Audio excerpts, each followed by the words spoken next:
그 용산 포럼을 시작하겠습니다. 오늘은 그 KBS 보도본부장을 지내셨던 김인영 본부장님을 모시고 KBS를 중심으로 언론 현실과 대한민국의 미래라는 주제를 가지고 지금 특강을 듣고 질의응답 및 토론하는 걸로 하겠습니다.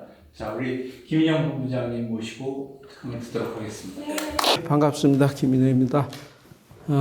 이 캠프, 이 좋은 캠프에 이렇게 제가 출석률이 썩 좋지 않은데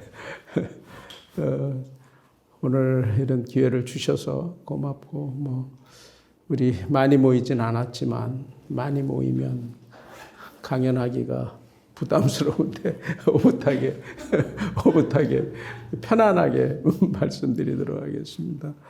제목은 굉장히 거창합니다. 이 KBS로 본 언론과 대한민국 현실.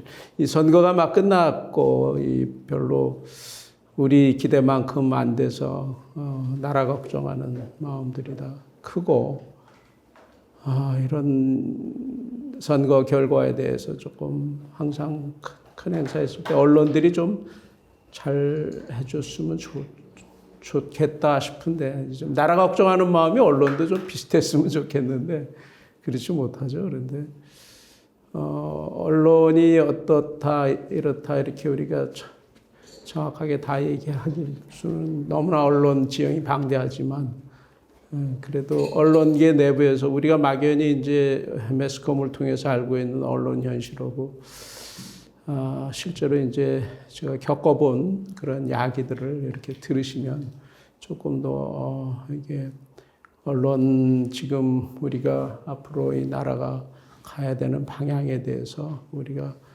설정한 좌표에 어떤 일들을 해야 도움이 될 수 있을까 이런 것도 한번 생각하는 계기가 되길 바라면서 좀 말씀을 드립니다. 저는 KBS에 이제 33년 근무를 했어요. 제대하고 입사시험 기자 되겠다고 해갖고 쳐서 결국 들어간 데가 KBS고 그게 이제 첫 직장이자 이제 그 직장까지 해서 마지막에 보도본부장하고 이제 자회사 감사를 하고 이제 마치고 이제 KBS를 떠났는데 사실 우리가 지금 얘기하고 있는 언론 현실은 KBS를 통해서 KBS 내부에 무슨 일이 일어났나를 들으시면 조금 더 이해가 좀 리얼하게 오시지 않을까 싶어요. 거의 이 대한민국 사회가 이제 지금 좌우 이 극단적인 이념 대결 비슷하게 되어 있는 이런 상황에서 결국 세계관 싸움이 세계관의 충돌이 늘 일어나는 거잖아요. 좌우 이렇게 나라가 분단돼 있고 이 빨간색이 더 짙어질까 봐 이제 우린 걱정이고 우리 색깔이 바뀔까 봐 걱정이고 이 색깔이 중간으로 가도 안 되고 우리 파란 색깔의 자유민주주의 시장경제 이 헌법에 표현되어 있는 이 가치로 이 대한민국이 통일되기를 원하는데 어쨌든 우리가 좌익과 우익의 대결 시대에서 지금은 좌파, 우파를 얘기를 하는데 사실상 대한민국 초기에 좌익, 우익 같은 그런 상황을 또 우려할 정도로 이렇게 지금 너무 대한민국 사회가 심하게 가는 거 아니냐 이런 걱정들을 좀 하실 겁니다. 기본적으로 여기서 이렇게 나눈 그 좌우의 어떤 그 세계관 차이라고 하면 이런 정도 그렇게 해서 이런 생각의 차이로 이런 정책적인 차이가 있다고 하면 이렇게 크게 걱정 안 해도 좌우의 정권 교체될 때마다 정권의 심판을 받고 또 정상적인 선거가 이루어지고 이러는 거니까. 근데 문제는 이제 이렇게만 보긴 좀 어렵다는 거 아니겠습니까? 이제 대한민국 분단의 현실은 여전하고, 분단의 현실에서 이제 그전에는 보수 정권이 일방적으로 보수 지형이 강했지만 지금은 보수정이 오히려 밀렸다고 할 정도로 사람마다 이 현실 인식은 좀 다르겠지만은 굉장히 이런 거고 이번 선거에서도 사실은 부정선거라고 우리가 단언할 수는 없지만 그 의심은 많은 거고 그러면 부정선거라고 해도 그것이 어떤 큰 사회적 이슈가 돼서 이게 뭐 언론에 막 난리가 나고 정치적 이슈가 되고 이런 것도 아니고 이렇게 조용할 수밖에 없는 이런 구조 자체가 상당히 이제 우리나라가 지금 위험한 거 아니냐 이런 인식을 또 할 수 있는 거 아닌가 싶어요. 그래서 이 한국 사회를 지금 어떻게 인식하느냐에 따라서 우리가 여기 써 있는 것들 이런 현상은 다 지금 나타나고 있는 거고 이런 걸 갖고 이런 현상 이런 상황을 갖다가 대한민국이 너무 좌경화가 깊이 되어 있는 거 아니냐 이렇게 인식할 수도 있고 그래서 대한민국의 어떤 자유대한민국의 정체성을 해치는 반대한민국 세력이 또 있는 거 아니냐. 대통령이 현실적으로 그런 언급을 했죠. 자유민주주의 세력과 전체주의 세력의 대결이라는 이런 언급도 했고. 그러면 이걸 좌경화로 인식해서 이게 걱정해야 되는. 아니면 한쪽에서는 또 이게 지극히 당연한 민주화의 성숙 과정이다, 지금. 이렇게 이제 또 주장을 하는 거 아니겠습니까? 하여튼 이런 그 세계관의 대결이 첨예한 그 현실에서 보는 각도도 이게 얼마 전에 이제 그 김백 사장이 이제 이 KBS 있다가 이제 YTN 가갖고 뭐 보도국장하고 뭐 이랬던 분인데 이분이 이제 정부에서는 언론이 장악되기 전까지는 전혀 뭐 어떻게 하지 못하다가 이제 뒤늦게 정권 잡고 나서도 저희 입장에서 보면 굉장히 늦은 거죠. 이 속도가.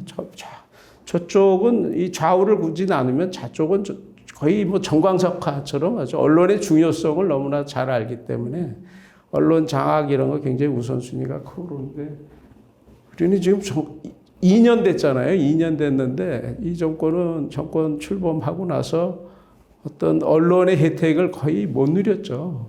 옛날에 이제 정권이 바뀌면은 용비어천가부터 시작을 하잖아요.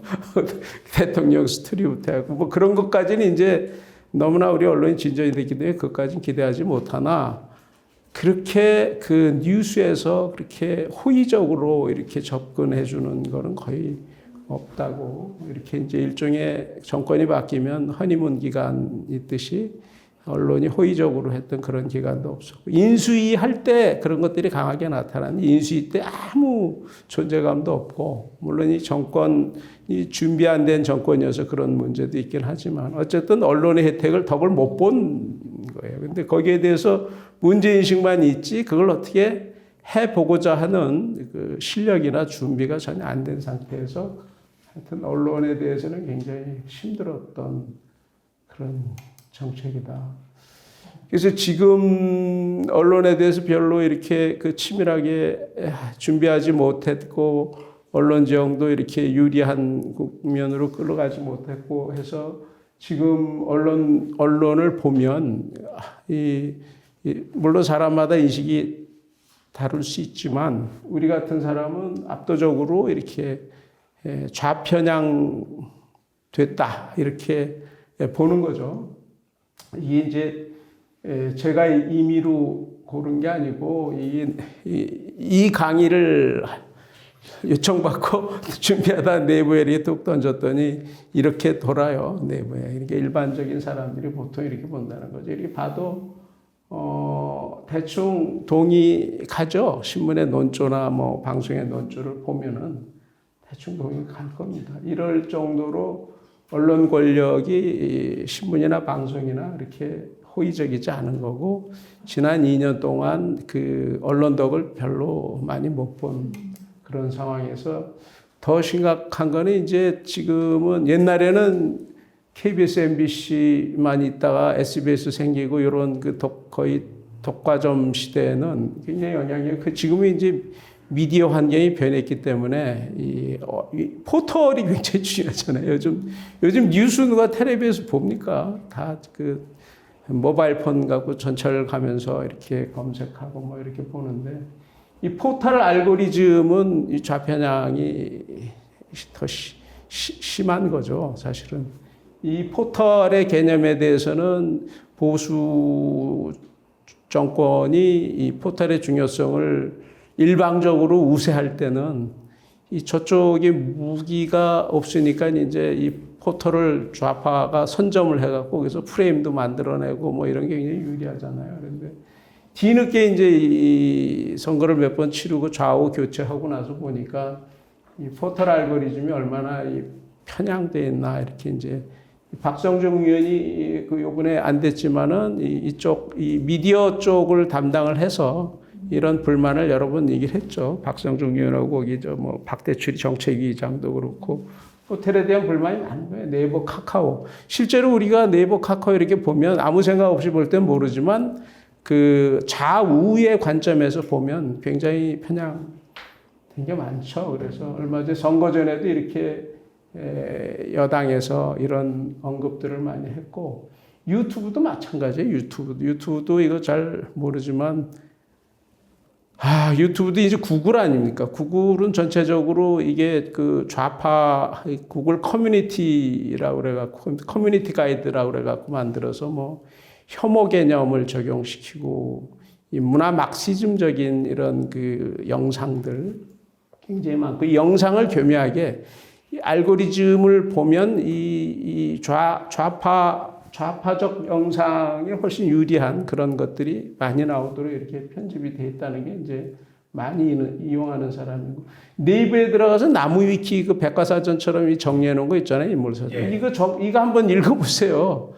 그 한 사람이 스토리텔링에 대해서 쫙 보면 다 좌파적 관점에서 이 기술을 해놨어요. 이거 작성하는 애들이 이미 이제 저쪽 옛날 그 전교조 민노총 시대에 교육받았던 이미 이제 문화 권력이나 언론 권력 이런 쪽은 미디어 이런 쪽은 다 저쪽으로 넘어갔다라는 거는 뭐 다 아는 사실이고 그게 어느 정도의 심각성으로 우리 사회를 끌어가고 있느냐 이런 문제인데 하여튼 이런 식으로 다 갔다는 거죠. 뉴스 전문 채널 요즘 보세요. YTN이 뭐 이런 거 다 보면 그 아주 교묘하게 하죠. 교묘하게. 좌측 패널은 아주 전형적인 이 말발이 세고 아주 그 확실한 좌파 이게 머뭇머뭇하는 게 없죠. 근데 우측은 이게 좌파면서 우파로 분류는 되는데 스펙트럼을 넓히면 어떻게 좌파에 또 약간 동조하는 걸 우리 이제 혼이 중도라고 하는데 이런 좀 약간의 그 본인은 중도 우파 뭐 이렇다고 하지만 방송국에 섭외할 때 이제 그렇게 섭외를 하는 거죠. 이 전투력 센 놈들은 빼고 너무 넌 극우 이런 건 빼고 그렇게 배치를 해놓으면 이 맞붙여 놓으면은 전체적으로 이게 이쪽으로 기울 수밖에 없어요. 근데 그런 구조를 왜 우리 한국 사회가 허용을 했느냐 언론이 이 재벌 회사나 뭐 이런 데서 방송국이나 신문을 하면은 보수적 경영을 하겠지만 지금은 그런 게 아니고 그러다 보니까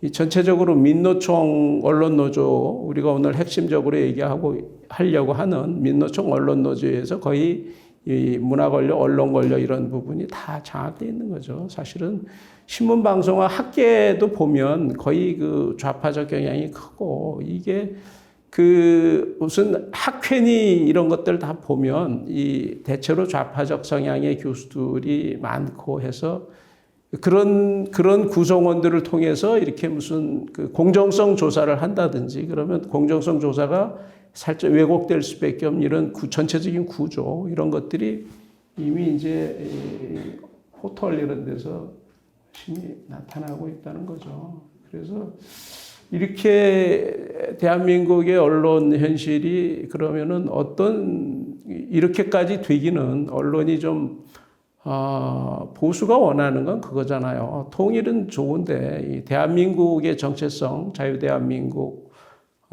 시장 경제 이건 기본적으로 갖고 나서 통일이지. 이게 흔들리고 지난 정부에서 무슨 뭐 토지공 개념도 나오고 뭐 사회민주주의, 국민이라는 이런 표현을 갖다 인민민주주의로 바꾸려고 그러고 뭐 이거는 상당히 위험한 거지 않습니까? 근데 왜 이렇게까지 됐나 우리가 각 내부 언론사를 다 얘기를 할 수 없고 제가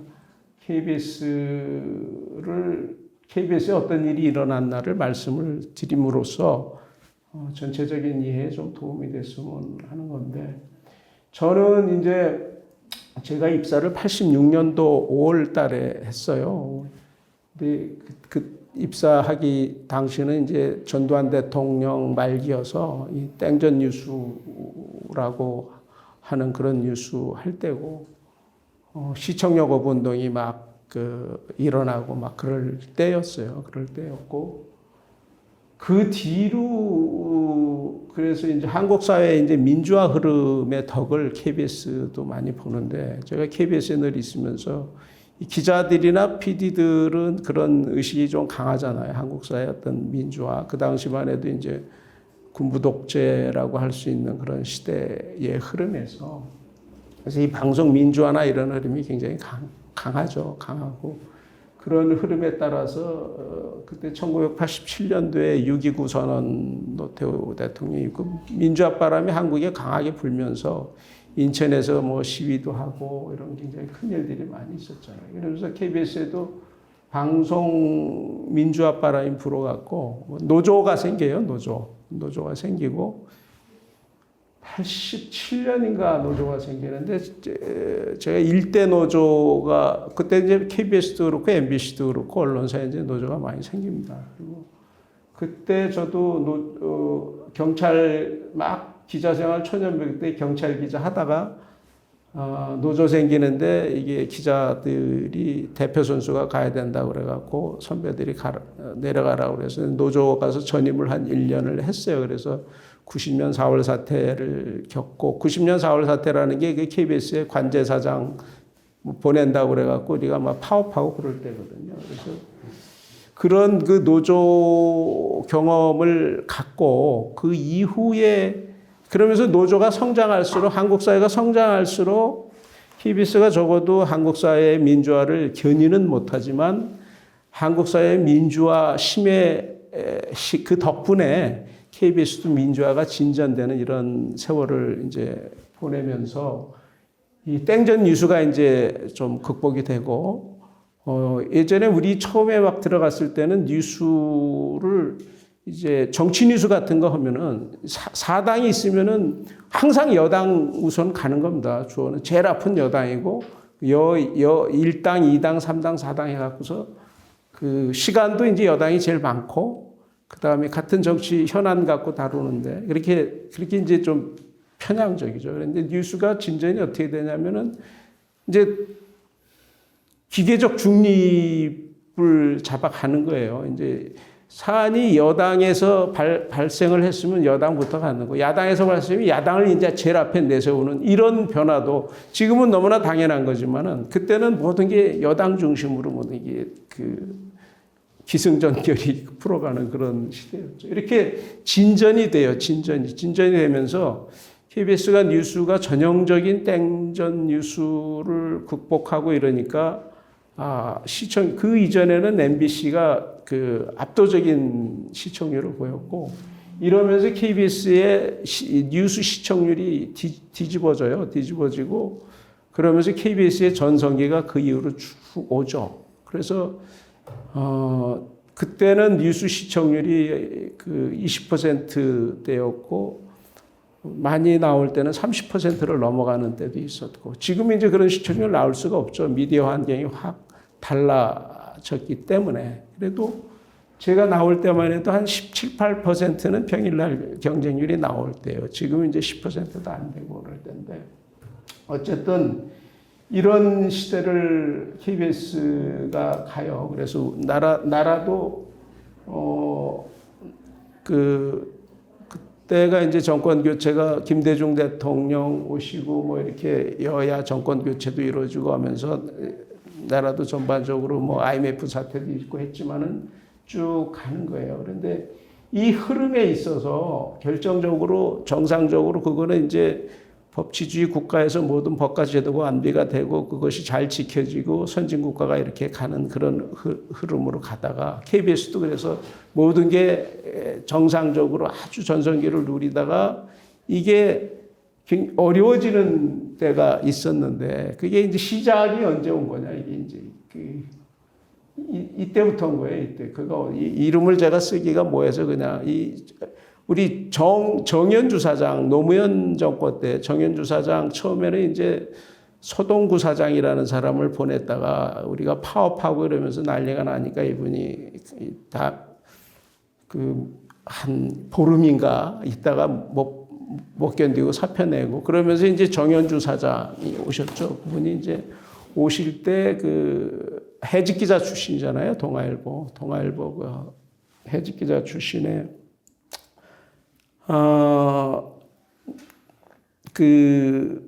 우리 회사가 또 신문에 해외에 나가서 공부하면서 현지 특파원 보내면 돈이 많이 드니까 현지에서 공부하는 사람 고용해갖고 기사 송고해주면은 계약 맺어갖고 하는 그런 일을 좀 하셨던 분이죠. 그러다가 이제 오늘 갑자기 이제 제 야에 이런 자기들끼리 뭐가 있으니까 우리 회사에 오셨죠. 근데 이분이 오면서 KBS 내부가 많이 변화를 겪어요. 그런 것들이 이제 여기 적어놓은 그분이 오신 게 2003년에서 2008년까지 한 5년 연임을 해서 중도에 와서 연임을 했는데 이분의 언론관이라는 게 이제 전형적인 이런 것들이에요. 이 주창형 저널리즘이라고 할까요? 어떤 사안에 대해서 기자가 자기 의견을 분명히 하는 거죠. 정치적 현안이라든지 어떤 민감한 사안에 대해서 자기 현안을 분명히 이런 걸. KBS는 공정하고 중립적이고 균형적인 게 이게 이제 KBS의 생명이죠. 모든 국민을 자꾸 통합하는 방향으로 가야 되니까 좌파적인 이념 설정도 안 되고 우파적 이념 설정도 안 되고 그러니까 제일 좋은 방법은 똑같이 하는 거예요. 똑같이 이게 이제 기계적 중립인 거죠. 이 BBC도 똑같이 이런 과정을 겪는 거예요. 여당에 유리했다가 기계적 중립 가는 거는 인터뷰 여당 원내대표 10초 했으면 야당 원내대표 10초 하고 이렇게 해주면 되는 거예요. 그리고 뭐 어떤 사안에 대해서 명백한 거 결론 내가고 한쪽의 논조로 확 가는 게 아니고 야당은 이렇게 얘기했다, 여당은 이렇게 얘기했다 하면은 편파적으로 했다라는 비난에서 자유로울 수 있죠. 이게 이제 KBS의 이제 그런 기계적 중립, 이것도 이 기계적 중립까지 가기는 거의 10년 이상 걸린 이런 과정이 있었는데 사회가 성숙해 가면서 민주화돼 가면서 또 KBS 자체 내에서 노조가 생겨서 또 노력을 하면서 이렇게 이제 기계적 중립이 됐는데 이거 다 아니다 이거예요, 이분들이. 저는 이분을 특파원 할 때 이제 이분이 출장 오셔서 개인적으로 모시고 다닌 적이 있었는데, 네. 이게 이제 한국 사회 옛날 학생 운동권에 이런 사고가 전형적으로 있는, 이제 우리가 다 자연스럽게 얘기할 때 뭐 이영희 선생 이런 얘기하죠. 지금 이영희 선생이라고 얘기합니까? 우리가 일상적인데. 근데 옛날엔 이영희 선생 같은 사람 우상 아닙니까? 옛날에 학생 운동권에. 그러니까 그게 딱 배어 있는 거예요. 그래서 근데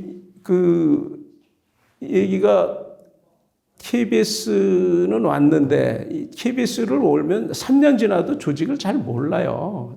다 방대하고 더군다나 언론인들은 내부에 어떤 생각을 갖고 있느냐 이런 것들을 내부의 생각의 족보도 좀 알려면은 사람까지 알려면 3년이 지나도 잘 몰라요. 그런데 이제 눈과 귀를 가리는 또 이런 또 권력의 동향에 민감한 또 이 저널리스트들이 있죠. 그래서 이분의 생각이 어떤 거냐면 KBS는 차장 이상은 다 보수화됐기 때문에 쓸 수가 없다. 뭐 이런 얘기를 하는 굉장히 위험한 얘기고 KBS에서 이렇게 쭉 성장해온 우리 같은 사람들은 이분이 이렇게 얘기하는 그 백그라운드는 이해를 하겠는데 선뜻 받아들이기 어려운데 이게 개인의 그 생각으로 끝나는 게 아니고 조직이 이렇게 바뀌어요. 그래서 팀제라고 그때 노무현 대통령 때 팀제라는 그 조직 체계가 들어섰어요. 팀제는 일 중심으로 가는 거지 이렇게 하이어라키로 돼서 뭐 상무니 전무니 과장이니 뭐 해서 이렇게 가는 게 아니라 그 팀제 팀 단위로 일을 해서 팀장이 뭐 그 사장급일 수도 있고 뭐 과장급일 수도 있고 그래서 팀제 도입을 해요. 그게 이제 한국 사회 그 당시 노무현 대통령이 역대 대통령들을 보면 그 사회 변화를 이렇게 가져오려고 할 때 시험적으로 어디서 총대를 매는 이 기관들을 찾는다고. 이제 그런데 이제 KBS 이제 팀제를 정권의 그 의중을 헤아려서 KBS를 좀 진보적으로 개혁적으로 변화시키려면 팀제가 필요하다. 위계 질서에 KBS 부차장급 이상 다 보수인데 그걸 이게 그 한국 사회 변화에 무슨 도움이 되겠냐 이런 인식을 갖고 있는 거죠. 그래서 팀제 도입을 합니다. 팀제가 도입이 돼 갖고서 이게 팀장이 그 당시 이제 국장급 팀장을 만들어요. 그래서 인사가 뭐 대폭 바뀌고 이러면서 인사 하나하나가 이제 이 좌파들은 자기들 나름대로의 그 함께 스크럼을 짜면서 학생 운동하고 또 뭐 노조 활동하면서 자기들끼리의 그 카르텔 비슷하게 이게 형성이 되잖아요. 그래서 일단 눈에 들면 사장과 사장의 측근이 된 PD 기자들, 이른바 이제 진보적인 기자들, 그 눈에 든 사람들의 눈에 들지 않으면 팀장을 못 하는 거예요, 이게.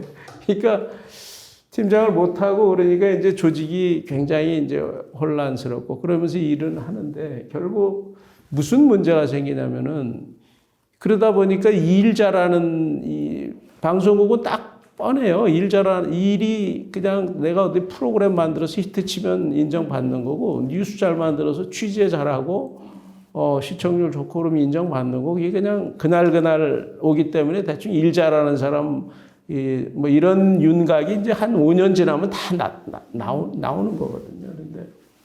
그런데 그래서 나름대로 어느 자리에 누가 가면 일이 좀 좋겠다 이런 합리적 생각들이 있는데 그런 것들이 이제 많이 깨지는 거죠. 그래서 심지어는 이제 팀제가 생기니까 이 팀장 하나 갖고 이제 9기와 11기와 13기 이렇게 딱 추천이 3사람 가면은 이 13기가 이제 팀장을 하는 이런 이제 그 옛날의 질서 개념으로는 하극상 약간 뒤바뀌는 거죠. 선배 후배가.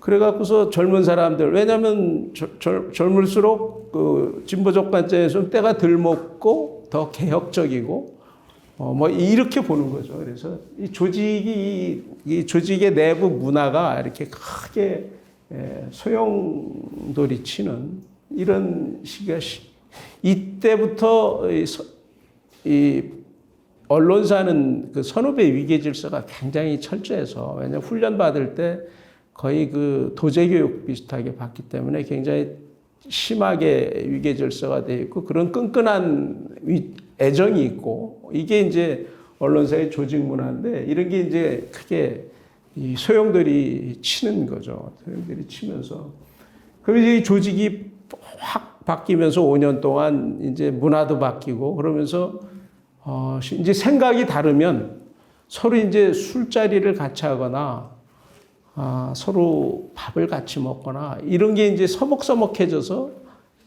멀어지는 이런 현상이 이제 이때부터 나타나는 거죠. 그러면서도 이 보도국 유감 기계적 중립이라고 제가 있어하는 거는 이 정현주 사장 계실 때 이분이 자조적으로 얘기한 게 이렇게 조직을 확 바꿨는데 9시 뉴스가 안 바뀌는 거예요. 자기 성에 안 차는 겁니다. 기계적 중립을 하니까. 왜? 자기가 볼 때는 이 운동형 뉴스, 어떤 자기가 볼 때 이게 오르면 그 옳은 방향에 확심을 실어주는 뉴스가 나가야 되고 그러는데 그런 거 없이 항상 기계적 중립하니까 이게 양이 안 차겠죠. 그래서 이 보도본부가 이게 안 바뀐다 이런 걸 술자석 가면은 이렇게 좀 이분이 소탈하게 말씀을 하시니까 그런 걸 언급하고 뭐 그런 적이 있어요. 그래서 이게 이제 그 이후에 많은 얘기들은 다 빼고 이분이 이제 나가실 때 이게 언론사라는 게 항상 정권 바뀌고 그러면은 사장의 임기와 정권의 새 스타트하고 달라갖고 항상 그 사장을 KBS 사장을 자기 편에 좋은 사람을 뽑으려고 하는. 근데 임기는 다 안 끝났고 그러니까. 근데 그제까지만 해도 한국 사회의 전통은 이게 바뀌면 정권이 새로 들어서면 그리고 좌든 우든 아니면 좌우든 바뀌면은 임기가 어느 정도 있어도 좌파 정권 교체가 확실하게 좌우자가 바뀌면은 그만뒀죠. 그만두는 게 이제 대부분 스스로 알아서 그만두거나 꼭 우파 정권에서 내보내려고 그러면은 그거 좀 그 전만 해도 그게 이제 그 국정원에서 그런 작업들이 가능했으니까 그 출입하는 애들이 이렇게 뭐 언지를 준다든지 안 그러면 좀 겉으로 드러나게 꼭 내쫓아야 되겠다 그러면 감사원 감사를 시키든지 뭐 법인카드 쓰는 거 이런 통상적인 수법으로 했지만 대부분은 조용히 나가죠. 그런데 이때 이분이 안 나간 거예요. 안 나가고 나갈 수가 없는 건 물론이고 이제 버티는 거죠. 그래서 그때 지금 정권도 이게 정권 바뀌고 나서 각 공기업에 옛날 사람들 다 들어갔는데 그거 못 바꿔서 벙어리 냉가슴 앓듯이 그래서 이 선거에 기여했던 많은 사람들이 제자리 못 찾아가고 뭐 이렇게 그런 그 이야기들을 하는데 어쨌든 이때 정현주 사장이 이렇게 자기가 이렇게 버티면은 정권의 어떤 불이익이나 피해를 볼지도 모른다라는 두려움 때문에라도 스스로 나가는데 처음으로 이제 좋게 보면 이제 나는 정당한 저항을 하는 거고 이게 정현주 사장이 버티면서 그 문화계 전반에 상당히 그때부터 공기업 사장들이 그래서 이번 정권의 임기 다 채우고 나가잖아요. 1년 반 남아도 다 채우고 그러고 나가요. 지금 이때부터 시작된 거예요. 그러니까 굉장히 어떻게 보면은 한국 사회에 또 새로운 진전을 이뤘다고 볼 수도 있고, 국정 철학이 다르고, 자기가 어차피 정파적 그 어떤 성향 때문에 임명이 됐으면 스스로 나가는 것이 알아서 나가주는 것이 좋은 거 아니냐. 이게 이제 미덕인 시대는 이때부터 이제 멀어지는 거죠. 그러면서. 근데 이때 이 정 사장이 이렇게 버티니까 정 사장을 둘러싸고 이 KBS에서 주요 보직 중요한 일을 했던 이런 친구들이 이제 PD 기자들이 많죠. 정 사장이 하는 것이 한국 사회의 변화를 위해서는 마땅한 방향이라고 생각한 후배들이 뭉쳐서 이 사원 행동이라 공영방송 사수연 사원 행동을 결성을 해요. 이게 지금 얘기하는 민노총 언론노조 KBS 본부노조의 이제 전신인 거예요, 전신. 그래갖고 얘들이 저항을 하고 뭐 이러면서 2009년도에는 이게 이제 저희가 되죠. 이렇게 정식으로 민노총 언론노조 KBS 본부 파업이 되는 거죠. 이때만 해도 굉장히 소수노조였지만 지금은 여기가 2,000명이나 됩니다. 이 KBS 4,500명 조직에 2,000명 노조가 다 여기고 1노조라고 이번에 이제 그 전에 주 노조가 지금 한 1,000명 정도 되는 소수노조로 전락을 했고 이 노조가 들었어요. 그러면서 어떤 일이 일어나냐면 조직 내부가 보세요. 이게 뭐 이름들은 이렇게 공개가 돼도 뭐 모를 거고 이게 특파원을 바뀌어서 특파원을 보내요. 이번에. 이게 이제 최근 얘기입니다. 이거는 민노총 언론노조가 이제 집권을 하면서 18명 중 15명이 민노총인 거예요. 노조 인사가. 근데 이때 인사할 때 기존에 나가 있던 특파원들을 다 소환해야 임기 남아있는 의원도 들여와야 자기들이 나가잖아요. 근데 이런 거를 보수 정권은 이런 거 잘 못하죠. 너무 이렇게 무리하게 변화적 조처를 못하잖아요. 근데 굉장히 과감하죠. 지국을 폐쇄한다든지 아니면 그냥 소환해버린다든지 이래갖고 이제 이런 식으로 과감하게 정리를 하는 거죠. 여기에 따른 그 내부적 파장은 굉장히 크고, 이렇게 과감하게 인사를 과감했다고 하면 이렇게 하여튼, 거의 뭐, 이게 앞에서 이제 정현주 사장 때 그런 내부 조직의 갈등과 분열의 씨앗이 해서 조직 문화가 확 바뀌는 현상이 나타났고, 그 뒤에 이제 보수 정권이 이제 바뀌었잖아요. 보수 정권 바뀌어갖고 MB 정권 들어섰고, 박근혜 정권 들어섰고, 그 이후에 문재인 정권 들어서면서 KBS가 이제 이게 시작됐던 게 이제 완전히 장악되는 거죠. 저쪽으로. 그 얘기를 지금 하는 겁니다. 이제 이 정권하고 보수 정권하고 다른 게 보수 정권은 좌파 정권은 언론 개혁할 때 이렇게 좌고 우면 안 해요. 원래 통상적인 방법이라는 게 감사원을 통해서 이렇게 뭐 법정 수당이 잘못됐어 이렇게 뭐 해서 약점 잡아서 보내는 방법, 방통위를 통해서 하는 방법. 방통위가 이제 어쨌든 방통위가 있으니까 하는데 이런 게 안 하고 이 뒤에 이제 MBC 얘기를 좀 할 텐데 MBC 사장 쫓아낼 때 근로기준법 위반 노사관계로 쫓아낸 거거든요. 그게 억지로 해갖고서 그것도 이제 보수 정권은 무슨 일을 하면은 그 전에 전례가 없으면 이렇게 못 밀어붙입니다. 아니면 상식이 좋게 보면 상식적으로 합리적인 접근을 하는 거고 정권이 바뀌었어도 아니면은 그런 과감 그런 용기와 그런 저지르는 게 굉장히 약하죠. 근데 애들은 그때도 방통위를 통해서 방통위에 이호성 위원장이 이제 방통위원장 할 때 이호성 위원장이 방통위 통해서 이 방송을 확 바뀌기를 원하는데 말을 안 들으니까 이제 노동부를 통해서 하는 거예요. 노동부 통해서 이게 처음 쓴 거예요. 이런 정도로 이제 과감하다는 얘기를 이제 해본 거예요. 좌파 정권은 언론 장악이 얼마나 중요한지 이 중요성을 잘 인식하고 그게 막시즘 때문에 이미 그런 거 아닙니까? 이 막시즘 입장에서는 공산주의 입장에서는 매스 미디어는 당의 이념을 전파하는 선전 도구에 불과한 거지. 무슨 언론의 독립이니 이런 건 다 개소리인 거죠. 그래서 과감하게 바꿔요. 노동부로 해갖고. 그래서 김장겸 사장을 쫓아내죠. MBC 같은 경우. 언론적 권력을 장악하려니까 어떤 현상에 따르면 조직이라는 게 인사 한번 나면 사장의 영 가리방 긁어서 나면 그대로 바뀌는 건 거의 불가능한 거잖아요.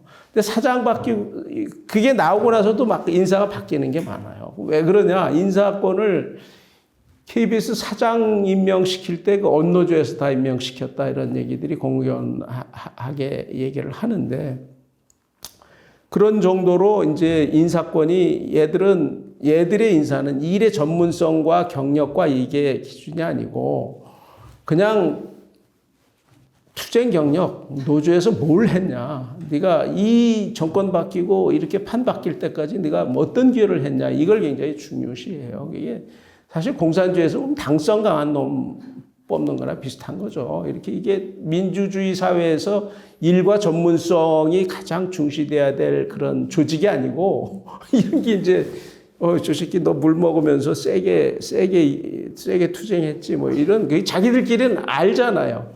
그러니까 자기들끼리 이제 누구는 어느 정도의 자리를 주면 알고 누구는 어느 정도의 자리가 안 되는 게 이게 있는 거예요. 근데 사장이 다 할 수는 없죠. 근데 그러니까 이게 도장 찍어서 최종 인사부를 통해서 발표를 했다가도 이게 하고 나니까 이게 인사가 좀 잘못됐어. 이게 이제 힘이 센 애들이 있잖아요. 이게 무슨 부장하다가 갑자기 사장 된다든지 이런 노조 백그라운드가 세고 투쟁 경력이 세서 훈장이 많은 애들이 그러면 이제 인사권이 바뀐다. 이게 조직에 이건 뭘 의미하냐면 조직이 조직으로서의 기능을 상당히 상실하는 거죠. 인사권 같은 게 사장의 인사권이 무너지면은 근데 이런 현상이 이 문재인 정부 때 KBS에서 이제 일어나는 일이 일어나는 거예요. 그러면서 자기들이 일종의 집단 지도 체제를 형성하고 이게 카르텔이 되는 거예요. 근데 이게 무서운 게 KBS뿐 아니라 좌파 전체적으로 이 생태계 구축이 애들의 선수 아닙니까? 그래서 박원순 돌아가신 박모 시장이 그런 것 대표적인 그거 아주 선수잖아요. 딱 들어가면은 국가의 예산이나 이런 걸 갖고서 자기들이 무슨 프로젝트를 준다든지 무슨 조그만 조직을 만들게 한다든지 그쪽에서 좌쪽 사람들 대거 등용시키고 그런 것들이 벌써 좌파 정권 할 때마다 생기니까 생태계가 막 구축이 되는 거죠. 그래서 우파는 내가 똑똑해서 내가 잘나서 나 혼자 열심히 일해서 승부하는 거고 쟤들은 자기들끼리 서열이 있어서 그 서열에 따라서 인사가 되는 이런 그러니까 이제 방송국이라는 조직이 전문성이나 자기 실력이나 이런 걸로 보다는 이 전문가 이게 아니면 그래서 이제 성골이니 진골이니 이런 얘기도 나오는 거고 똑같은 이것도 저것도 아니면 이제 실력 있는 놈이 쓰겠지만 어쨌든 이런 생태계 자체가 이게 바뀌는 이런 변화가 오는 겁니다. 이게 이제 요번 김장겸 보도본부장하고 MBC 사장 하다가 이제 아까 얘기한 대로 쫓겨난 노동부의 근로기준법 위반이다 하고 쫓겨나갖고 나갔던 사람 요번에 국힘당 13번 받아갖고 요번에 이제 비례대표위원이 됐죠. 고생 많이 했는데 이 자기가 쓴 책이 요거는 뒷얘기구나. 그 전에 이제 KBS 얘기를 좀 더 하고 넘어가야 되겠네요. 여기 이제 KBS의 보수적 언론인이 쓴 이 도대체가 문재인 정권 때 KBS가 일어난 흑역사 이런 것들을 기록한 책입니다. 책인데 이때 무슨 일이 있었나. 문재인 정권 들어왔을 때 애들이 언론 노조 애들이 권력 장악하고 나서 진실과 화해 미래위원회라는 걸 만들어요. 이게 문재인 정권이 적폐청산한다고 그래갖고 적폐청산위원회 만들었잖아요. 그래서 각 정부 부처마다 다 만들었잖아요. 사실은 정권이 안만 바뀌어도 언론기관 내부에서 정부에서 만드는 기관을 같이 따라서 만드는 거 이것 자체가 권력의 독립하고 거리가 멀고 언론의 독립 이게 먼 건데 처음 만들어지는 거예요. 정부에서 적폐청산위원회 이거 문재인 정권 때 만들려고 하니까 KBS도 이게 진실과 미래위원회라는 거예요. 그래서 이게 지난번에 KBS 부사장 하다가 지금 민주당의 국회의원으로 가 있는 우리 정필모 후배가 이게 대장이었고 해서 여기에 이제 처음으로 얘들의 인식은 KBS 이전의 프로그램과 뉴스 이런 것들 그리고 여러 가지 사안들에 대해서 굉장히 네거티브하게 보고 이걸 조사를 해야 된다 그래갖고 애들이 이 조사 기구를 만들어서 멀쩡하게 일하던 애들 이 조사하고 다니는 거예요. 그전 정권에 왜 사드 보도를 왜 이렇게 했나 등등 해갖고서 막 조사하고 그래갖고 이 조사받다가 정신병 진료 어느 날 갑자기 내가 20년 일 잘해오고 우수한 기자고 PD인데 그게 진실과 화해 미래위원이라 그래갖고 동료가 이거 완장 차고 와갖고 조사하고 불어하고 그러니까 난리가 나는 거지. 이게 그거 연상되지 않아요? 인민위원회죠. 인민위원회 일종의 전쟁 때 우리 6.25 전쟁 때 이렇게 집합범 인민회 만들어갖고 권력 이런 게 이런 하도 기가 막힌 일들이 일어나서 이런 책을 써갖고서 이 기록에 남긴 겁니다. 이런 현상들이 이 문재인 정부 때 이 민노총 언론 노조를 통해서 권력이 애들이 언론이 완전히 장악이 되는 거죠. 그 뒤로 문재인 정권 때 9시 뉴스 내가 이렇게 가끔 보면 아주 비판하는 거 별로 없었죠. 비판하는 거 없고. 그래서 무슨 조국 씨하고 저 뭐 청와대에서 자기들 커피 한 잔 마시고 뭐 이렇게 아름다운 그런 거 연출해 갖고 뭐 잘 보이고 그런 또 기술에 굉장히 능하죠. 그런 기술에. 그래서 하여튼 이런 현상이 다 나타나면서 이 9시 뉴스가 이제 무너지기 시작합니다. 9시 뉴스가 굉장히 그 전만 해도 아까 말씀드린 대로 정현주 사장이 보도국이 변화가 없다라고 한탄했던 그 9시 뉴스가 이제는 9시 뉴스 본부장부터 국장 밑에 부장 애들이 다 이쪽 애들이니까 그러니까 그 생각이 같은 애들끼리 이렇게 뉴스가 이제 그 좌지형으로 갈 수밖에 없고 이러면서 시청률이 이제 확 떨어지기 시작하는 거죠. KBS는 요 정도 말씀을 드렸고, MBC도 이제, MBC는 우리보다 더 해요. MBC는 거의 우리는 KBS 노조 생길 때 일 잘하는 사람들이 잘 안 가려고 그랬어요. 보수적이어서. 왜냐하면 노조 가면은 간부들한테 찍히니까, 한 번 찍히면은 그 여파가 크니까. 근데 MBC는 노조가 생길 때 그때 그 기자들 PD들이 많이 내려가 그게 주축이 돼 갖고서 굉장히 그 좌적인 그 동력이 굉장히 강했어요. 그게 다 이제 옛날에 학생 운동 하던 애들도 많고 그게 그때는 한국 사회 민주화가 그때는 대세인 때에 우리가 대학을 다녔던 애들이 많아 갖고서 그러니까 MBC는 훨씬 심한 거예요. 여기는 오죽 심하면 김재철 사장이 이런 사람이 있을 때 다 보기엔 다 그때 이제 손석희 씨도 노조하고 그러면서 이제 뭐 크게 성장을 했고 이런데 그러니까 이제 다 좌파들이 이렇게 다 좌파로 보이니까 이게 생각이 건전한 사람들 뽑아야 되겠다 그래 그 특채 기자들을 뽑는 거예요. 특채. 근데 그걸 왕창 뽑아 갖고서 그게 이제 좌파 기자들을 대체할 만큼 대등한 세력이 될 만큼이 모르는데 특채 기자가 이제 조금 뽑으니까 이게 경쟁이 안 되죠, 경쟁이.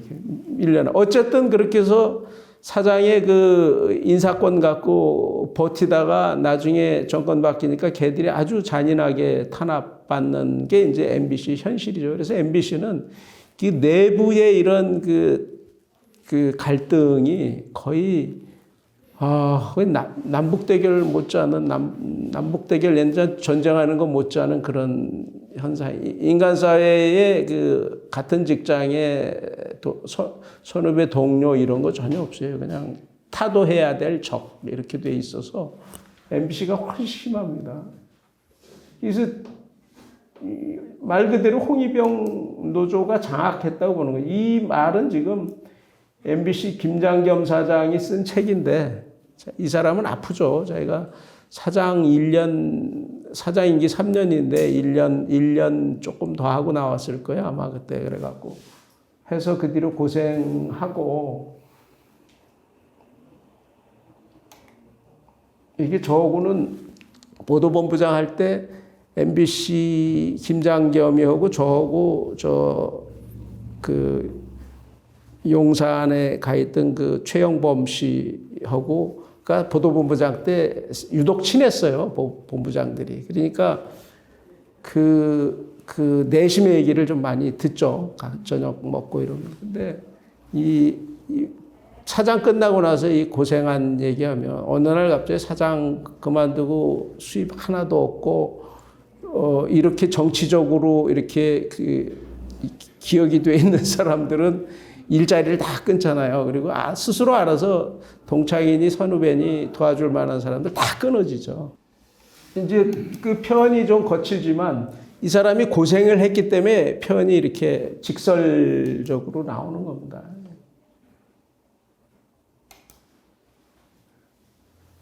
저는 다 공감을 해요. 너무나. 너무나 엉터리 같은 일들이 많이 일어나서 이건 그냥 쭉 보시면서 가죠 뭐.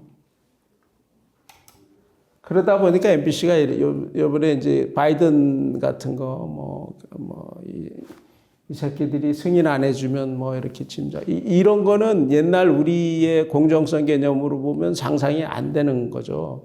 이게 뉴스가 확실치 않은데 그거를 단정을 해서 보도를 하면서 그것도 이 외교관계 국가 원수끼리 만나갖고 얘기한 건데 그거 미칠 파장은 생각 안 하고 야 이게 이 대통령이 이거 박살낼 수 있는 기회다 그리고 눈이 빨개져갖고 막 이거 뉴스 나갈 때 얼마나 저쪽에 그때 용산에 있던 그 홍보수석이 굉장히 눈밖에 났던 게 이미 MBC 내에서 뉴스 나갈 때 정보 보고도 안 됐는데 이미 얘들은 민주당 보좌진 뭐 이런 자기들 좌파들끼리 다 이거 공유한 거예요. 공유하고 뉴스는 그 다음에 나간 거예요. 그 정도로 이쪽에 그 좌파의 카르텔은 아주 신속하고 기민하고 단단하고 그러니까 이런 뉴스 나가는 겁니다. 확인도 안 된 뉴스. 이건 내고 싶으면 우리가 어떻게 하냐면은 이 반론을 붙인다든지 양쪽 이럴 가능성 저럴 가능성 다 붙여서 내죠. 그러면서 이렇게 짐작하게 하는데 이건 그게 아니고 뭐 이런 쪽으로 뭐라 합니까. 이게 다 MBC든 KBS든 이 언론 노조가 있기 때문에 장악하고 있기 때문에 이렇게 되는 겁니다. 민노총이라는 게 주한미군 철수하라고 그러고 뭐 정치 투쟁하는 거 아니에요. 정치 투쟁해갖고 그 성공해서 민노총 때 문재인 정부 탄생에 크게 기여하고 그때부터 힘은 뭐 거의 이게 다 들어가 있잖아요. 민노총 언론 노조에 이건 산별 노조고 그 전에 KBS 노조 줄이었던 KBS 노조 지금 찌그러든 노조는 이제 이건 직장 노조죠. 직장 노조. 이게 여기에 다 들어가 있어요. 그러니 이 안에서 이 카르텔은 설사 이것보다 물리적으로 우파 노조가 훨씬 많아도 게임이 안 되는데 서로 붙으면 쟤들은 워낙 견고하고 투쟁력도 있고 자금도 있고 모든 게 다 있어요. 게임이 안 돼요. 그러다 보니까 사회가 정상적으로 대한민국 사회가 발전해 나가면 KBS는 그래도 이 중간층이 넓었던 때예요. 양극단은 극단대로 싸우고 정치인처럼 이념형 행동하는 애들은 하는 애들이 근데 MBC는 극과 극이에요. 완전히 아까 말씀드린 대로 타도하자 공산당 타도하자 무슨 독재 정권 이런 식의 그러면은 MBC가 KBS처럼 와야 중간층이 넓어. 이게 바람직한 그 선진국 사회의 성숙으로 가는 거죠. 자유민주주의로. 그런데 그게 아니고 KBS가 MBC를 따라가는 거예요. MBC의 그 잔인함. 보도본부장 했던 친구를 어떻게 망신을 주는 줄 알아요? 그냥 우리가 보도본부장 하면 여기다 그 의자, 책상 앉고 의자 앉으면은 여기 이 정상적인 그 사무실에 있는 게 아니고 내 보도본부장실에서 나와서 여기 앉으면 되는데 그게 아니고 저기 에어컨도 안 들어오고 난방도 안 되는 그런 그 창고 같은 데 이렇게 자리 깔아주고 거기서 뭘 하냐면은 무슨 며칠 날 뭐가 어떻게 나간 일찍 기록하고 이런 거를 개 망신 주는 거죠. 보복도. 근데 KBS는 그런 건 없어요. KBS는 네가 좌파 정권 때 잘 나갔지만 네가 저기 했으니까 이제 여기 편성실에 가서 조금 일해. 그리고 심하게 했던 애들은 대표적인 애들은 저 수원에 우리 방송센터가 있으니까 그 정도 가는 게 이제 최악인데 이게 아니고 그냥 그 골방에 난방 안 되는데 가다 놓고 그런 걸 시키고 이 중계차 같은 거 동원되면 이 선 깔아야 돼요. 엔지니어들이 하는 일용직 써서 하는 그거를 보도국장에 있던 사람이 그걸 깔라 그러고 이런 개망신 주는 거예요, 개망신. 이게 문명국가의 정상적인 그 언론 조직에서 일어날 수 있는 일이에요. 근데 이런 걸 몰라요. 제가 오늘 얘기하니까 듣고서 믿어지나요? 근데 그런 게 5년 동안 지난번에도 노무현 정권 때도 그랬는데 지금 얼마나 심한지.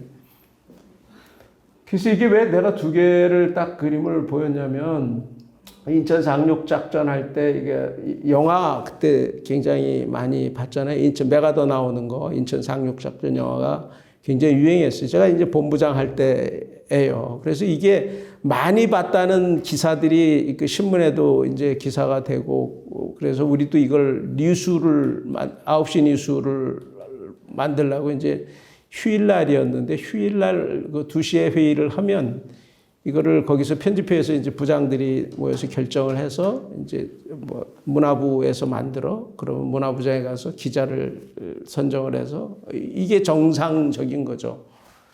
근데 안 한다는 거예요. 해당 기자가 리포트. 아니 방송국에서 뉴스를 취재해서 보도하는 기자가 자기 본업인데 그거를 부장의 편집회에서 결정된 걸 전달을 해주는데 안 하는 거예요. 그때 이때 이미 민노총 언론노조에 다 장악돼 있는 거죠. 자기들끼리 카르텔이 있어서 자기들끼리의 그 자기 이념에 따른 편집 방향 이런 데 안 맞으면 거부하는 거죠. 얘가 혼자 거부하는 게 아니고 내 뒷배가 있는 겁니다. 그래서 방송국이 좌파 정권 때 방송국이 되니까 어떤 현상이 벌어지냐면은 애들이 이 차장이 이제 보통 지시를 하는데 차장이 무슨 지시를 하면 취재에 관련된 정당한 지시라도 현장 기자가 마음에 안 들면 거부를 해요. 뭐 핑계를 대고 거부를 하거나 그래서 그걸 2번 얘기를 하면은 노조에 일러요. 노조에 일르고 기자협회에 일러요. 그 조직이 마비된 거예요. 기자 조직은 워낙 급한 사안을 빨리 카바를 여러 사람이 해야 되기 때문에 이게 거의 뭐 그 군대 이상으로 이게 위기 질서가 탁해서 막 일 중심으로 가야 되는 이게 안 되는 겁니다. 이 조직이 다 무너진 겁니다. 무너진 거. 그래서 그러면은 민노총 언론노조의 문제는 다 이번에 선거 바뀌고 나서 이 정권에서 너무나 심각하게 생각해서 빨리 그런 걸 좀 이렇게 해보라고 그래서 어쨌든 KBS 사장이 바뀌었어요. 바뀌고 나니까 이제 앵커들 막 다 바꿔치고 뭐 이런 조치도 있고 해서 했는데 이번엔 건국전쟁 이번에 굉장히 선거 전에 굉장히 화제였잖아요. 그 화제는 당연히 기자로서는 기사가 되는 거죠. 근데 건국전쟁도 역시 할 사람이 없는 거예요. 그러면은 문화부장이나 차장이 기자 말 안 들어. 야, 인마 이거 말 안 들으면 너 알아서 해. 이렇게 리더십 발휘가 안 되는 거예요. 아, 이거 좀 기자들이 조금 튀는데요. 뭐 이거는 이미 더 이상 기자 조직이 아닌 거죠. 그래서 저 때는 그래서 이 거부한 기자를 결국은 징계위원회에 올려서 징계까지 했어요. 근데 지금은 아예 그렇게도 못하는 정도까지로 이제 완전히 엉망이 됐다는 거고. 그래서 요즘 후배들 만나서 얘기 들어보면은 가라앉았다가 조금씩 살아난 인사를 못하는 거예요. 다 저쪽 좌파니까 어떤 놈을 뭐 일을 시켜야 될지 믿을 수가 없는 거예요. 그래서 이제 민노총 언론노조에서 장악된 그 언론을 KBS를 통해서 이렇게 말씀드린 거고 제가 느끼는 건 조금 이제 거시적인 차원에서 우리 한국 사회를 보면은 우파만 집권하면 다 일어났던 일 아닙니까? 이게 대한민국 촛불 시위, 세월호 참사, 뭐 이태원 압사사고, 대한민국 촛불 시위 광우병 때 MB가 이거 한번 치르고 나서 완전히 쪼그라들어서 통치를 100% 참 하기 어려운 세월호 참사 때는 결국 대통령이 탄핵에 이를 정도로 이거는 저는 정치학을 전공했어요. 제가 정치학 박사 학위를 갖고 있는데 이건 대한민국 선거 불복종 운동으로 저는 보거든요. 대선 불복종. 좌파는 대선 결과에 따라서 자기들 원하는 방식이 아니면 인정을 안 하는 거죠. 그게 막시즘이잖아요. 막시즘. 우리가 하는 건 다 선이고 너희들이 하는 건 다 악이기 때문에. 그래서 이 뭐가 건수가 터지면 그거를 자기들이 이제 세월호 광우병 촛불 시대 때 그 단체가 2,500여 단체가 모였다는 거 아니에요. 그때 한창 절정일 때 그 이름이 그런 정도로 조직도 돼 있고 생태계도 구축이 돼 있고 어려워요. 그래서 이태원 압사 사고도 이번에 이렇게까지 가려다가 이제 못한 거죠. 아마 정권 중반기 말기쯤 됐으면 아마 비슷하게 갔을 거예요. 근데 그렇게까지 안 되고 우리가 경험이 있고 이런 일들. 그래서 이러면 이럴수록 언론이 살아서 제대로 가줘야 되는데 이대로 가면 계속 이런 현상이 나타날 거고. 내가 며칠 전에 그람시 역침투라는 얘기를 듣고 깜짝 놀랐어요. 한국 사회에 이렇게 변한 거는 보수 정권이 보수 지형이 강했을 때는 그람시가 일찌감치 이거 막시즘 정통으로 뭐 프롤레타리아 혁명 일으켜서 세상을 못 바꾸는 그거 안 돼. 자본주의가 확실하게 이제는 각 조직에 들어가서 문화, 법조, 언론 들어가서 거기서 세포 조직을 키워서 거기서 이제 그게 이제 그람시가 그 진지전을 해야 된다는 거 아니에요. 진지전을 해서 그게 커지면 어느 날 일어나서 다 세상을 바꾸자. 이게 그람시가 그렇게 우리가 그람시 하는 그람시 예언대로 지금 가고 있잖아요. 각 조직이. 우리는 남북 분단이고 서구 사회는 그 문화 막시즘으로 들어간 거거든요. 그렇게 돼 있는데 언론이 그래서 이 문화 막시즘까지 가면 설명이 좀 길어질 거고 문화 막시즘이나 정통 막시즘이나 제가 이제 제대하고 나서 기독교 시민운동 하면서 이제 그 방송을 합니다. 그 유튜브 방송을 하게 돼서 이제 학습이 된 거예요, 저도. 이 문화 막시즘 보면 정통 막시즘이 무기를 들고 나오는 게 성혁명이에요. 이 자본주의를 깨기 위해서 자기 사회를 가기 위해서는 정통 막시즘을 비판적 계승 발전하기 위해서는 성혁명을 일으키면 자본주의. 그게 동성애로 나오는 거고 그 동성애 세상을 만들어서 결국 더 나가서는 남녀의 성을 없애는 성 전환이 없어도 좀 성을 바꾸는 이런 그런 세계로 가서 결국은 이 프랑크푸르트 학파의 그 천재들이 뭐 마르쿠제니 뭐 이런 애들이 다 그 만들어낸 그런 건데 비렐름 라인이 섹스로 세상을 자본주의를 무너뜨려야 된다. 그래야 우리 막스가 그리던 그런 사회가 온다. 그래갖고 이걸로 지금 선진국은 이걸로 다 무너지고 있는 거예요. 차별금지법 다 통과돼 갖고서 무슨 네덜란드의 학생들의 50%가 고1 여학생이 50%가 성전환 하겠다 그러고 지금 엊그제도 지금 네덜란드, 독일도 그렇고 이 성전환 이제는 성전환 수술을 안 해도 이걸 바꿔줘요. 캐나다 이런 데서는 성전환 그 13살짜리가 학교 갔다 와서 얘기 듣고서 소녀가 할아버지 나 남자 되고 싶어. 나 남자 할 거야. 그래서 할아버지가 기겁하고 못하게 하면은 학교 가서 얘가 상담해서 학교에서 할아버지를 고발해서 할아버지가 처벌받아요. 그게 차별금지법이에요. 그런 게 지금 이제 일상화되어 있고 우리도 그게 일상화로 나타나는 거죠. 이제 이 차별금지법 통과가 되면. 근데 이 문화 막시즘에 대해서 정통 막시즘에 대해서를 그렇게 반대하는 사람도 그게 맥이 같다라는 걸 우리가 모르고 있어요. 특히 국회의원들이. 그래서 어젠다가 똑같아요. 그래서 이걸 우리가 굉장히 경계해야 된다. 이런 얘기를 덧붙이고 싶은 거고. 이제 언론이 이렇게 개판으로 돼 있으니 KBS가 잘해줘야 되는 게 딴 데는 언론사에 내가 생활을 해보니까 이 자본의 논리에서 자유로울 수가 없어요. 예외가 없어요. 조선일보가 어쩌고 매경이 어쩌고 다 광고와 자기들 이익과 관련돼서 지난번에 사실 박근혜 대통령 탄핵세 때도 촉발된 거는 그 무슨 민원 안 들어줘 갖고서 그 당시 누구야 그 민정수석 하던 그 누굽니까 우병우하고 거기 편집국장 했던 그 누구 선배 있어요.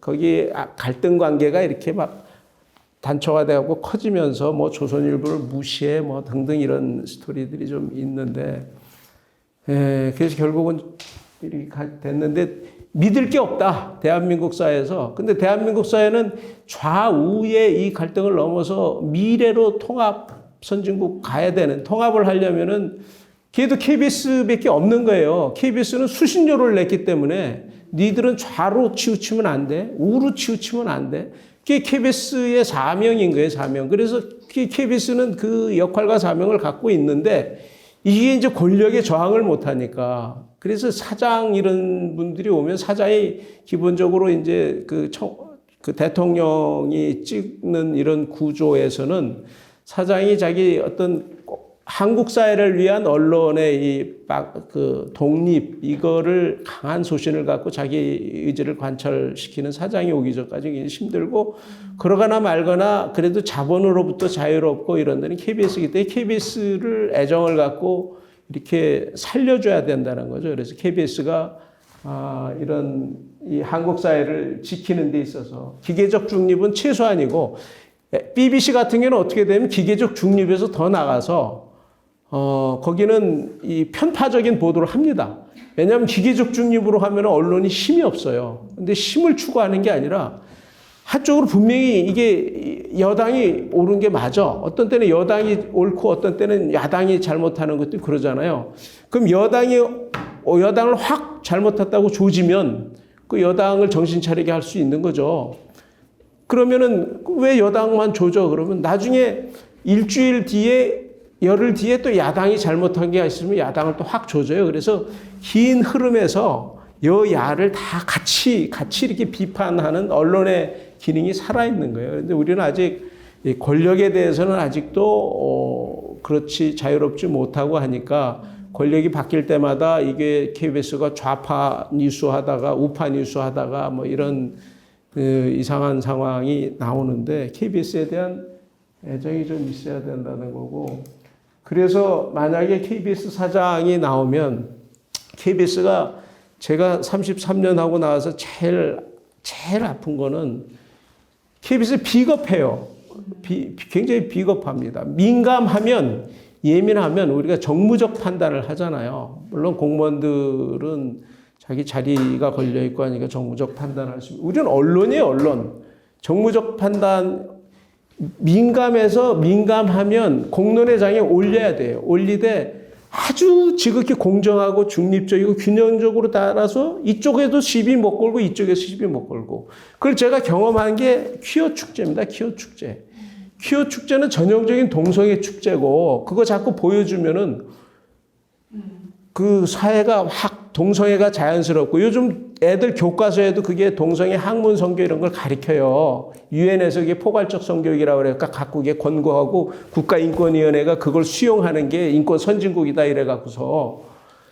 그러니까 그런 동성애를 우리가 이거 동성애가, 그걸 내가 뉴스에서 9시 뉴스에서 야 이거 퀴어 축제 이게 본질이니까 이 동성애 문제가 왜 한국 사회에서 문제가 되는지, 동성애를 군형법 개정안을 바꿔서 동성애를 저기를 하면은 군대가 동성애 개판될 텐데, 이런 문제 등등 이런 거를 10분 다루자고 했더니 부장들이 막 침묵을 지키고 있고, 그래서 두 번째 회의할 때 왜 침묵을 하느냐 이랬는데 한 놈이, 용기 있는 놈이, 본부장님 그거는 동성애 다 반대합니다. 하지만 이걸 KBS에서 냈다가는 동성애자들이 얼마나 이게 과격한 사람들인데, 이 조직도 세고, 이거 KBS에서 다 들어놓으면 이 뉴스 안 한만 못합니다. 이렇게 얘기가 하더라고요. 그래서 내가 10분 뉴스를 하려고 하다가 내가 이걸 이렇게까지 밀어붙이면은 저놈들이 내가 교회 장로라는 것도 알고 다 아는데 저 새끼 기독교 꼴통이 저거 공영방송 뉴스를 갖다가 자기 종교적 편향성 때문에 한다고 그렇게 될 것 같아. 5분만 했어요. 5분만 했는데 그 5분이 전 언론을 통해서 일반 언론에서 퀴어 축제 동성애로 다룬 언론이 없어요. 목사님들이 너무 좋아하는 거죠. 근데 그 뉴스가 그거 나가면 아무 일도 없었어요. 누가 개찌 묻고 개들이 어쩌고. 왜냐? 공정하고 중립적으로 다루니까 옛쪽 인터뷰도 따주고 동성애 지지하는 놈, 이쪽 반대하는 놈도 따주고 똑같이 다루면 되는 거예요. 근데 KBS는 안 해요. 민감하면. 그걸 안 해야 내 자리가 보존되는 겁니다. 내가 정무적 판단 잘못해갖고 이게 사안이 되면 그 자기 날아갈 수 있고 그런 것들을 다 경험하니까 그래서 KBS가 좀 적극적인 역할을 해줘야 되고 그런 면에서 이런 거 다 다뤄야 된다는 거예요. 심야 토론 때도 다루고 뉴스도 다루고 다루되 수위가 있어요. 예를 들어 5.18 민주화운동 유공자 이름이 왜 한간에 궁금한 게 당안에는 다 하는데 카톡에도 나오고 다 하는데 그리고 객관적 그 자료들도 막 오는데 왜 안 해? 왜 거기에 그 당시에 없었던 사람들 이름이 다 거기 들어가서 그 연금 그 돈을 타야 되고 이런 거예요. 궁금하면은 그게 9시 뉴스 톱에 못 내면은 아니 그거와 관련된 것들을 조그맣게라도 달아주고 이게 언론이지 민감하면 다 피해가면 언제 국민 통합이 되고 좌도 비판하고 우도 비판하고 그래야지. 그게 안 되는 KBS인데 그렇게 되는 KBS로 만들어야 된다는 겁니다. 그래서 그러다 보니까 지금 이 시대의 언론은 역사 전쟁도 해야 되고 역사가 다 저쪽이잖아요. 더군다나 이 문재인 대통령 와갖고 자기가 존경하는 인물 누구다 그러면서 역사 4.3 사태 이런 거 해석 다 다르지. 역사 이런 학원과 다 교육 이런 쪽으로 다 저쪽 지형이지 여기에다 중국이 얼마나 대한민국 사회에 심각하게 들어와 있는데 이런 거 취재해서 보도 안 하잖아요. 어떤 거 하고 이런 것들을 보수는 좌파는 뭘 하나 하면 좌파는 때로 덤비니까 얘들 뭘 말 잘못하면 대자보에 시커멓게 써놓고 그러면 좌파의 집중적 공격을 받고 이래요. 이거 좌파 공포증이 있어갖고 그걸 못해. 그럼 언제까지? 이제 저쪽은 부정선거에 대해서 100% 공개적으로 얘기는 못하죠. 부정선거 의심이 저쪽은 부정선거를 했다고 하면 부정선거를 저지를 만큼 부정선거를 저지를 수 있는 거는 그 수많은 사람 눈을 속이고 그 선관위의 직원들도 다 아는지 모르겠으나 그중에 자기 핵심들 이렇게 해서 이게 돼야 될 거 아니에요. 그걸 해냈다, 성공했다고 하면 그걸 해낸 만큼의 그 실력은 이건 상상을 못 하는 거예요. 그럼 언제 우파 정권이 계속 이렇게 간다는 거예요. 우파 정권이 계속 대한민국 사회가 자유대한민국 사회로 갈 수 있다라는 걸 누가 보장을 합니까? 그래서 언론 지형에 대해서 우리 심각하게 생각하고 최소한 KBS 하나는 그런 역할을 할 수 있도록 그 힘을 모아야 된다 이런 얘기를 하는 거죠. 좀 너무 긴 시간 들어주셔서 고맙습니다.